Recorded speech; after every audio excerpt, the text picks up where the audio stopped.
दरम्यान आदित्य ठाकरे आणि रोहित पवार यांनी पेपर फुटीवरून संताप व्यक्त केलाय। गेल्या पूर्ण दशकामध्ये भाजपचं सरकार आल्यापासून अनेक पेपर प्रत्येक वर्षी फुटतात। मग एमपीएससी असो, नीट असो, कुठचीही स्पर्धा परीक्षा बघा तुम्ही, पेपर फुटीचं पुढे येतं।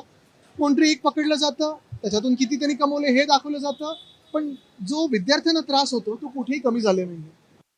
हा जो काही पेपर फुटीच्या बाबतीतला पैसा नाही तर भ्रष्टाचार आहे, तो सामान्य परिवारातल्या मुलामुलींच्या भवितव्यासाठी अतिशय धोकादायक आहे। आज परीक्षा कॅन्सल झाली असेल, आम्ही हा मुद्दा उठवला, या देशातून अनेक लोकांनी उठवल्यानंतर कुठेतरी या सरकारला जाग आली, पण याच्या मागे कोण आहे, कोण सूत्रधार आहे, हे कुठे ना कुठेतरी शोधलं पाहिजे। आणि जे काही तिथं पनिशमेंट दिली जाते, जी काही कारवाई केली जाते, ती कारवाई कडकच्या कडक कशी होईल या बाबतीत दक्षता सरकारच्या माध्यमातून घेतली जावी। आणि जर नाही तसं काही केलं तर हेच विद्यार्थी पुढच्या वेळेस या सरकारला त्यांच्या पद्धतीने लोकशाहीच्या माध्यमातून उत्तर देतील।